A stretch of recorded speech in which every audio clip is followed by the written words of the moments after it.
Okay, so today we're diving into the book of Hosea in the Old Testament. And look, I know what you might be thinking, another old, dusty prophecy. But trust me, this is anything but. At its heart, Hosea is one of the most raw, intense, and frankly gut-wrenching love stories you'll ever come across. It's all about betrayal, heartbreak, and a love that just absolutely refuses to give up. So, let me ask you a question, and it's kind of a wild one. What if your marriage, your most intimate, personal relationship, wasn't really for you? What if it was meant to be like a live public play, a message for your entire country? Sounds crazy, right?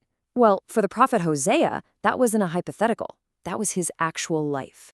And this is the command from God that starts the whole thing. Go marry a prostitute. I mean, just let that sink in for a second. Why? Because the entire nation had become unfaithful to God, turning away from him. So Hosea's marriage was meant to be a living, breathing picture of that spiritual betrayal. You can't get much more personal or shocking than that, right? So let's try to unpack this. This wasn't just some random, bizarre instruction. This unthinkable marriage was a living metaphor, and it was designed to make everyone feel the gut punch of their own unfaithfulness. The parallel here is just so stark and powerful. You've got Hosea's life, right? He's told to marry a woman named Gomer, who is going to be serially unfaithful to him. And then you have the divine parallel, God's relationship with Israel. They had a covenant, a sacred promise, but the nation kept turning to other gods, especially this popular fertility god Baal. So Hosea's very real personal heartbreak was meant to be a mirror of what God was experiencing. And believe it or not, it doesn't stop there. This living drama, this metaphor, extends to their kids. Hosea and Gomer's family basically becomes a stage for this message. Every child they have is given a name that's not just a name, it's a prophetic billboard for the entire nation to see. Yeah, so these aren't your typical baby names. We're talking about the children of judgment. Every name is basically a verdict. Each one carries this heavy prophetic weight, spelling out a specific consequence for Israel breaking that sacred promise they'd made with God. Just look at how this unfolds. The consequences just keep getting worse with each child. First, there's Jezreel, which means God scatters. That's a direct warning of military and political disaster. Then comes a daughter, Lo Ruhama, no compassion. Oof, that means God is pulling back his mercy. And then the final blow, Lo Ami, not my people. I mean, can you imagine? It's a declaration that the relationship is, for all intents and purposes, over. So you're probably wondering, okay, what did Israel do that was so bad to deserve all this? Well, that brings us to the actual charges in God's case against them. Hosea basically lays it all out as a kind of spiritual adultery. And wow, the list it's long and it's bad. This wasn't just about worshiping a few idols on the side. The unfaithfulness had infected everything. We're talking widespread violence, political chaos, kings getting assassinated left and right, and these shady foreign alliances where they put their trust in big empires like Assyria and Egypt instead of in God. It was a total breakdown. And this quote here, man, it just reads like a prosecutor laying out the charges in court. No faithfulness, no loyalty, no acknowledgement of God, just cursing, lying, murder, stealing, and adultery. The very fabric of their society was coming apart at the seams, all because they'd walked away from their covenant. And Hosea is warning them, look, the consequences for this, they're coming. You know that saying, you reap what you sow? Well, Hosea puts it even more intensely. They sow the wind, and they will reap the whirlwind.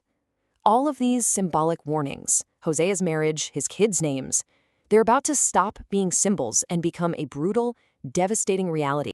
And the language here just gets terrifying. Seriously, the image of God shifts from a heartbroken husband to a ferocious lion. I myself will tear them to pieces, and no one will be able to rescue them. I mean, that is just raw, terrifying power. The message is clear. There's no running from this. And you know what? This wasn't just some empty threat. It all happened exactly as Hosea said it would. It's wild, because he started his ministry when Israel was actually doing pretty well. They were prosperous. But their inner rot led to a complete collapse. First, they became a puppet state for the Assyrian Empire. Then, after one last revolt, Assyria had enough. In 722 BC, they flattened the capital city, Samaria, and dragged the people off into exile. Remember that first son's name, Jezreel?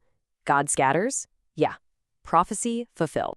Okay, but here's where the story takes a turn you just don't see coming. Right when it feels like it's all over, total doom and gloom, Hosea drops this shocking twist. After all the judgment, there's this incredible, powerful promise of grace, of healing, of restoration. Just listen to the tone here. It's a total 180. This is the same God who is just described as a lion, ready to tear them apart. And now, he sounds like a heartbroken parent who just can't let go of their child. How can I give you up? His compassion just bubbles up and overwhelms his anger. And it reveals something huge. The judgment was never the end goal. It was this severe, terrible, but ultimately necessary road to bring them back. And the engine driving this whole twist is this incredible Hebrew word, hesed. You can't really translate it with just one English word. It's not just love or kindness. It's this deep, loyal, relentless, promise-keeping love.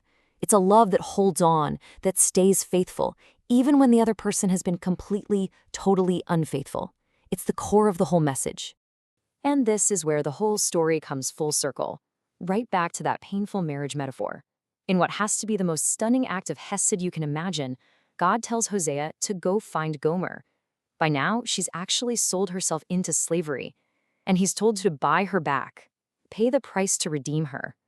And that, right there, is the picture of what God promises to do for his people, to go find them in their exile and buy them back.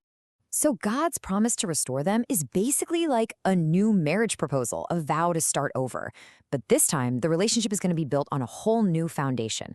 Righteousness, justice, steadfast love, compassion, faithfulness. Basically all the things that were missing the first time around. And then we get the ultimate reversal. Remember those awful, judgmental names given to the children? They get completely flipped into promises of hope. The daughter once named No Pity will now be shown pity. And the son named Not My People will finally hear God say to him, You are my people. The curse is totally, completely undone. It's incredible.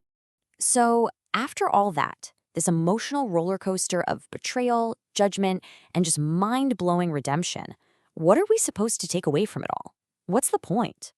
Well, the book doesn't just end there. It leaves us with a final challenge. The book actually concludes with its own summary. It asks, who is wise enough to understand all this? And then it says, the ways of the Lord are right. For people who trust and follow God, that path leads to life. But for those who choose to rebel, that same path becomes a stumbling block. So it really ends by turning the question back on us, making us think, which path am I on?